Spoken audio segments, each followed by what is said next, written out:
So that's it. Congratulations, Nigeria. We have now a confirmed governor of the Central Bank of Nigeria, and obviously there's a lot of work ahead of him, and I'm glad he knows that, because he did mention some of them right there. Top on the list, obviously, is the value of naira, which is connected inversely, though, to the demand for dollar and our FX and all of that. We have to drill down on this, some of the expectations from Mr. Cardoso now as the CBN governor. Right here in the studio, Mr. Robert Omotunde. He's the Chief Investment Officer with Afrinvest Asset Management Limited. Good morning, Mr. Omotunde. Good to have you on the show. Good morning, Ini. It's my pleasure to be here. Yeah, so I mean, we had to even postpone MPC, I guess, partly because we didn't have this confirmation. Did we miss anything? Well, I don't think we did, because if you look at the last MPC meeting, it wasn't much to give to the market. It wasn't exciting, I must say. So perhaps the delay in the postponement of the meeting was perhaps to ensure that the new CBN governor, comes in and then let him run with the policies. Yesterday, again, showed what most of us have echoed in the last 9 years of the previous administration. The governor now, alluded to the fact that the central bank missed it. The central bank actually derailed from its core policy mandate, from its core legislative mandate, to other areas of, no major benefits to the economy. The last administration was filled with all sort of, rent-seeking, because... Would you be referring to the interventions? We know that the Yes. former governor, Mr. Emefiele, was very passionate about interventions in every sector, almost every sector. No, it was obvious. He was passionate about the intervention. But of course, his decision to run for the highest office in the land showed that that passion was misaligned. The passion would have been to vie for the office of the president and not to be the central bank governor. Because it is clear that if you are the central bank governor, your core policy mandate will be stabilize the prices, let the exchange rate be stable for an economy of this sort, put up an environment that allow growth of the economy to be achieved. Anything outside of that, they are secondary.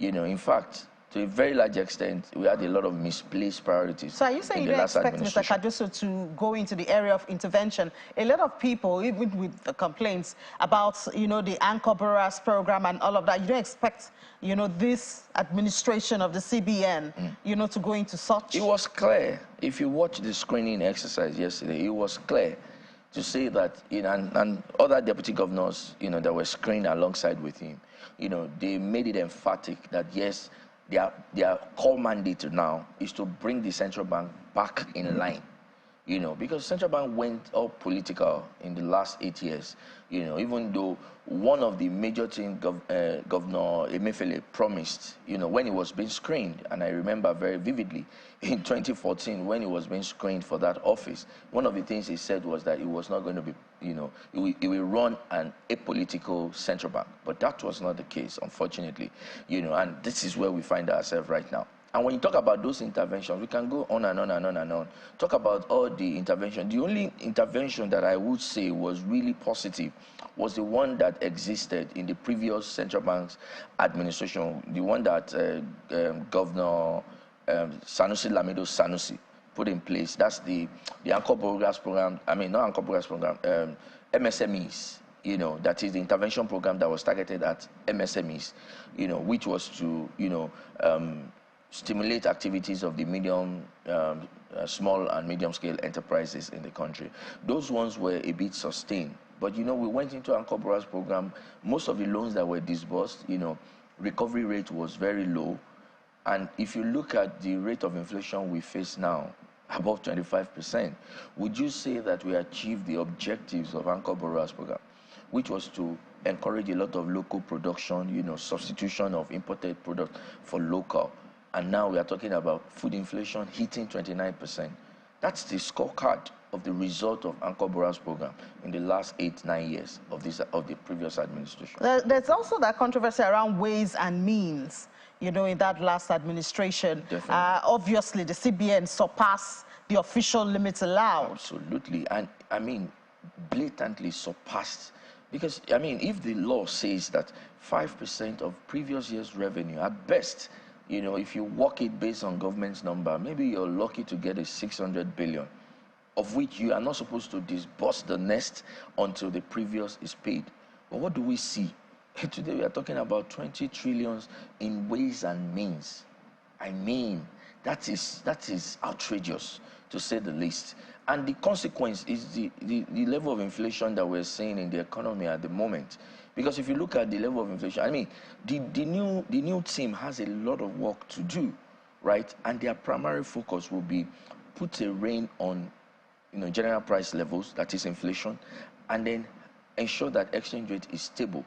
But the problem that's been created that they have to grapple with is a lot.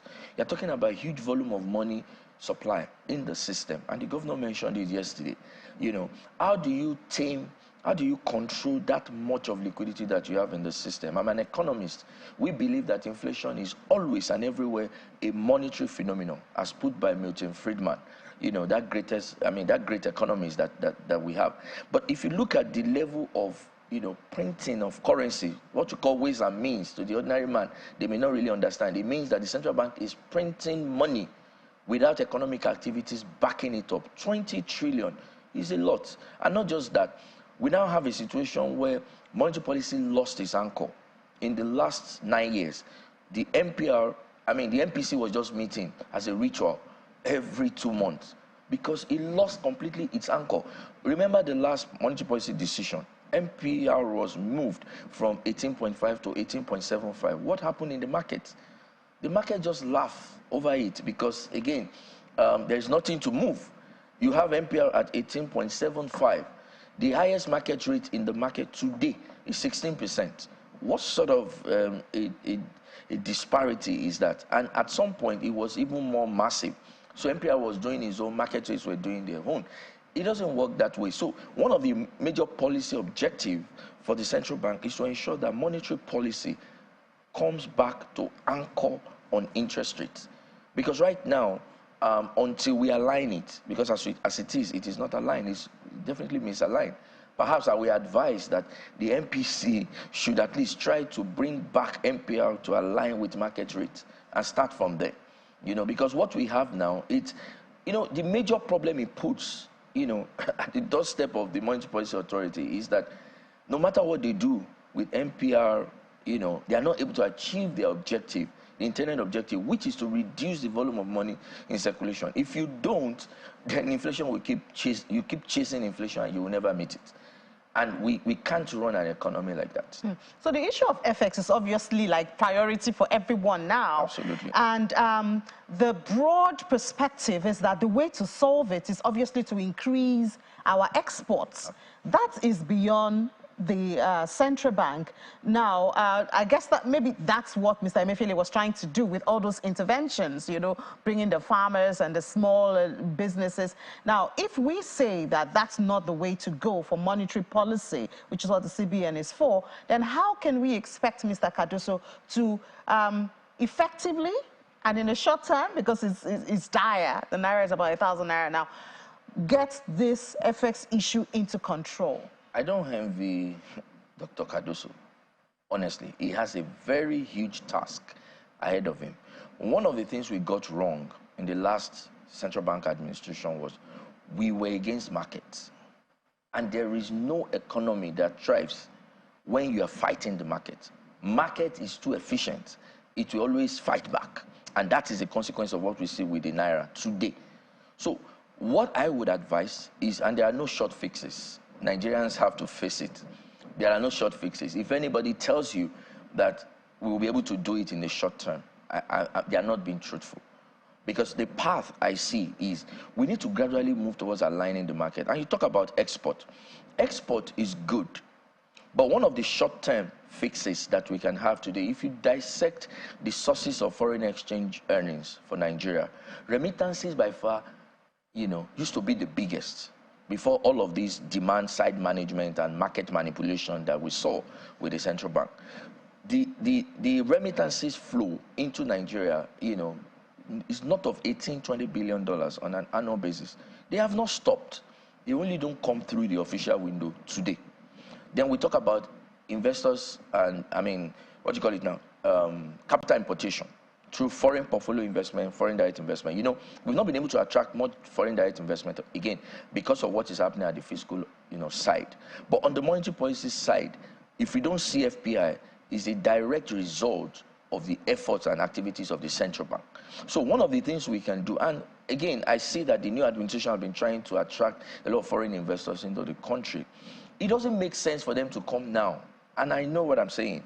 It doesn't make sense because the same country issues instruments in USD that are today yielding 12, 11%. So they will buy Nigerian instruments in the Eurobonds market at 12, 11%. There is no incentive for them to come to Nigeria and buy naira at 16%. With all of the currency issues that we have, it doesn't just work. So the first thing to do, and they know when we are lying, they know when we are saying the truth. So when there is a misalignment, we say that we want to align the currency. Today, we are talking about the parallel market at 1,000 naira to the dollar, and we are talking about I&E at 730, 740. Sorry, who is deceiving who? So the truth is that if the market will be allowed to do its job, today we have 43 items that are excluded from foreign exchange. Before now, in the early 2010, 2011, up until 2012, 2013, parallel market was just about 20% of the entire foreign exchange market in terms of volume. Today, after we excluded those 43 items, I dare say that the parallel market weight is closer to 50 to 60%. Now, you excluded 50%. Let's even say, for the sake of this argument, that is just 40%. You excluded 40% of markets from participating in the official window. Mind you, in this same market, you can buy and sell. Who says the central bank cannot come to the market to buy USD? We always think that the central bank must come and then sell. But this same market, where you have huge chunk of transactions going on every day in cash, in flows, central bank is completely oblivious of what is going on there because the central bank cannot participate in that market. I think the beginning is if the new government, the new government came in, we move exchange rate from 430 to 750. And let's be clear, since I have been an adult in Nigeria, the official market always catches up with the parallel market. It means that there's something right about that parallel market that we need to get involved in. Allow everybody to participate, see the same exchange rate, so that our country will not be laughed at. We've been made a laughing stock. You have I&E FX window, you have parallel, you have inflow, you have all sorts of rates in the market.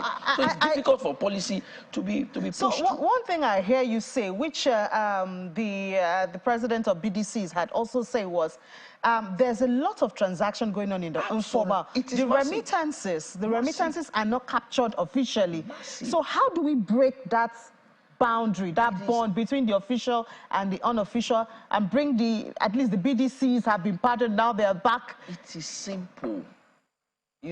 See, if this new government, the new central bank, does what we used to do and unwind all of the unorthodox policies of the last central bank, they will have done excellently well.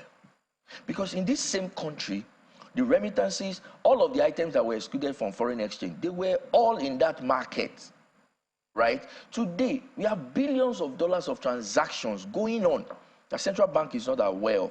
But these same transactions can come to the official window, and it is for the benefit of the country, whether we like it or not.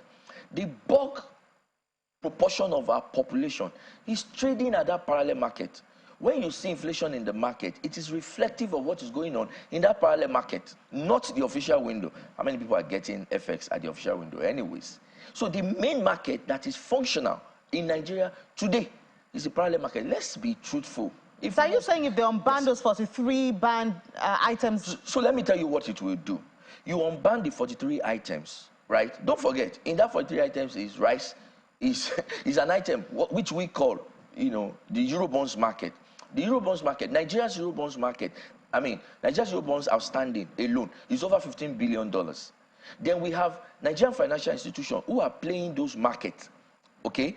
And the extent of their play is closer to 20 to 30%. So of the Eurobonds market, not just Nigeria, of all the currencies that are being issued, all of the transactions going on, central bank cannot participate, cannot benefit from it, because people buy and sell in that window, but the central bank do not know exactly what is going on in that window. Do you understand? So when you bring all of the items together, what it will do is that first, you cannot make policies without proper market data. You will even have a sense of what is the total aggregate demand and supply for FX in Nigeria. That's where to start. And then when you have that information, it then helps you to make the appropriate policies, including central bank coming to that window to buy, because the transaction in that space is huge and massive. Then you will have single market rate, and then you can then do interventions that will be effective. Not the sort of intervention that you put more FX in the market, the rates go up. But when you want to target the market, because you have the sense of aggregate demand and supply, any intervention we do will be more effective at that point in time. That's where to start the FX problem from. And it's very important. They need to get on the table and do that very quickly. Says the Chief Investment Officer of Afrinvest Asset Management, Mr. Robert Omotunde. Thank you so much. The central bank governor knows that there's a lot of work to be done. Absolutely. He acknowledges that, and we do hope that he takes, the counsel that will be effective in a short time. Sounds like we need a short time period. Thank you so much, and happy holiday. Thank you for spending part of your holiday with us. Thank you.